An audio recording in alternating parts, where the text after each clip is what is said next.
qu'il organise. C'est dans le cadre de l'ensemble de développement culturel de la MLC avec le ministère de la Culture. C'est dans le cadre de rencontres entre acteurs culturels et citoyens. Bonsoir, merci d'être là. Je suis très content d'être ici, à la fois au Capro. Il y a de la bonne bière. Je pense qu'un jour, je vais me lancer peut-être dans un film qui sera sur la question peut-être de la sécurité alimentaire, mais les injustices économiques et tout ça, ça me travaille beaucoup. Mais ce soir, c'est autre chose. On est plus dans à la fois le plaisir de manger, de voir, d'entendre, de goûter le territoire.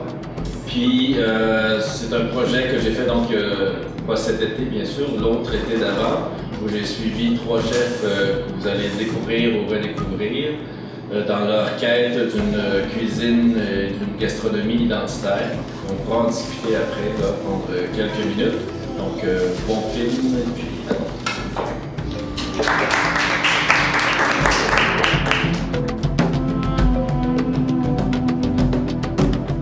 le film suit 3 chefs du Bas-Saint-Laurent, de Kamouraska jusqu'à Métis-sur-Mer. Et c'est des chefs qui veulent vraiment, c'est des défricheurs, c'est des chefs qui vont chercher des produits qu'on ne connaît pas ou qu'on connaît peu, qui les apprêtent, qui les transforment pour mettre le territoire dans l'assiette, puis pour créer ce qu'ils appellent une cuisine identitaire, donc une cuisine qui nous ressemble, puis aussi une cuisine qui nous rassemble, qui nous permet de jaser, puis d'être fiers de notre territoire. C'est un film d'1 heure et quart, donc on prend vraiment le temps de passer un été complet, là, en fait, d'avril jusqu'à octobre, dans la vie et dans la cuisine de ces chefs-là. Bien, le film, il roule depuis le mois d'avril dernier, donc on a fait plusieurs villes en Gaspésie, au Bas-Saint-Laurent, mais aussi à Québec, Montréal, Trois-Rivières, Sherbrooke.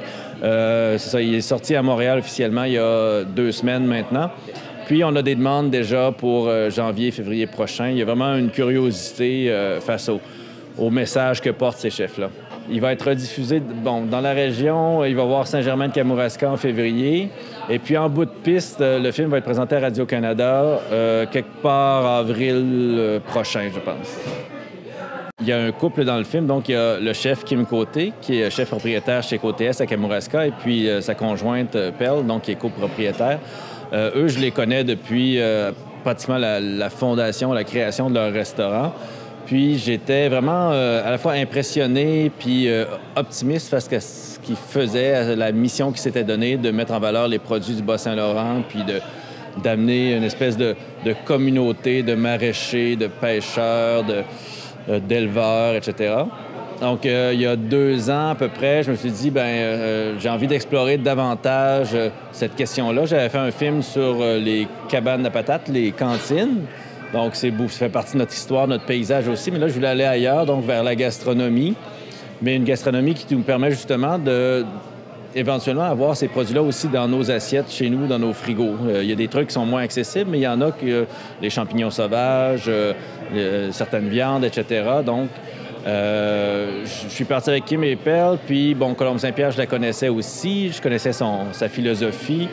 Finalement, Pierre-Olivier Ferry, le 3e chef, c'est les 2 autres qui m'ont dit « il faut que tu ailles le voir, Pierre-Olivier », puis ça a été vraiment une belle surprise, une belle rencontre avec la vision d'autosuffisance qui s'était donnée là, au Jardin de Métis. Il y a beaucoup d'aspects autour de cette idée-là de circuit court, d'aller chercher les produits vraiment proches d'où on est. Il y a certainement un aspect écologique, mais il y a aussi un aspect, moi, je pense que une fierté puis une relation. Quand on sait qui a produit les carottes qu'on mange, qui a transformé le poisson, il l'a fumé, etc., il me semble que ça goûte meilleur, puis ça nous amène aussi à vouloir protéger cette relation-là, ce territoire-là où c'est produit. Donc, oui, il y a un aspect purement, ça va faire moins d'essence, moins de pétrole, mais c'est beaucoup plus loin que ça parce que si on veut vraiment s'attacher à notre territoire, on mange 3 fois par jour. Ça peut être une relation c'est une relation intime, manger aussi, parce qu'on ingère, on avale les produits, donc c'est tous les sens qui sont stimulés. Moi, je réalise des films depuis 15 ans. Le premier était Verdoyant pur laine, donc un film qui a été tourné à l'Île-Verte, que Karina Soucy a réalisé. Un questionnement sur l'avenir des petits milieux à travers l'exemple de ce mode de vie insulaire-là. Puis ensuite, on a toujours voulu faire des films qui parlent d'enjeux ruraux, puis J'ai fait un film en Abitibi, à Malartic, sur la mine d'or qui a déplacé un quartier complet.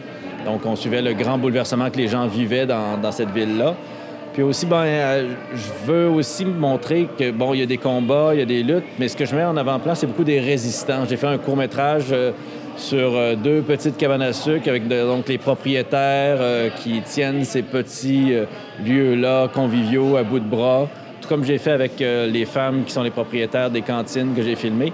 J'essaie des fois de montrer un autre visage de la ruralité, pas celui où tout va mal, où les jeunes s'en vont, etc. Il y a aussi un autre côté à la médaille. Ici, on est vraiment choyé dans la qualité de produits qu'on peut trouver. On a le fleuve d'un côté, on a la forêt de l'autre. La forêt est pleine de champignons extraordinaires. On commence de plus en plus à cuisiner avec des sapinages, des produits, le sapin baumier, etc. On va avoir des épices qui vont se développer aussi, qui vont être des épices québécoises. Donc, ça ne veut pas dire qu'on va laisser de côté le curcuma et ces choses-là, mais on va pouvoir vraiment créer une cuisine qui nous ressemble à travers ça. Puis ça, dans le Bas-Saint-Laurent, on a à la fois de superbes tables, de super restaurants, mais on a aussi des produits qu'on peut aller chercher chez le poissonnier, puis qu'on peut aussi demander aux poissonniers de faire venir parce qu'eux, ils sont contents aussi quand on leur dit « Faites-vous avoir des oursins, des bourgots, etc. », des trucs qu'ils n'ont pas tout le temps nécessairement. Okay. Bon, on vous souhaite une bonne présentation à Trois-Pistoles. Merci beaucoup. Comment ça va en arrière? La façon que tu as de te nourrir, de t'alimenter, c'est un marqueur de société. Je trouve qu'on a plus à offrir que des Tim Hortons puis des McDo sur le bord de la route.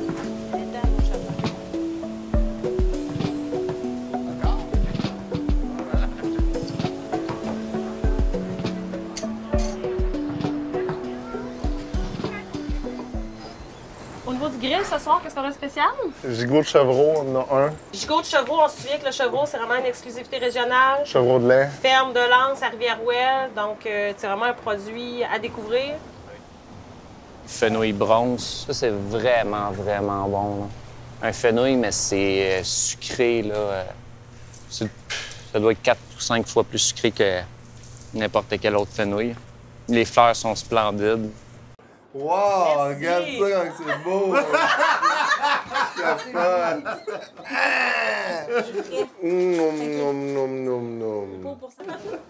Là, dans le fond, là, c'est plus que servir à manger. Ça veut dire qu'on participe à changer des mentalités, à rassembler des gens qui, a priori, ne seraient peut-être pas au rendez-vous.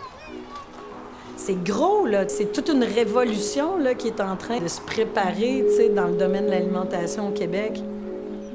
Tout ça est positif. Le mouvement, il est entamé, mais il faut pas l'oublier, puis il faut juste le nourrir. C'est le chef qui dit ça. Nourrir le mouvement.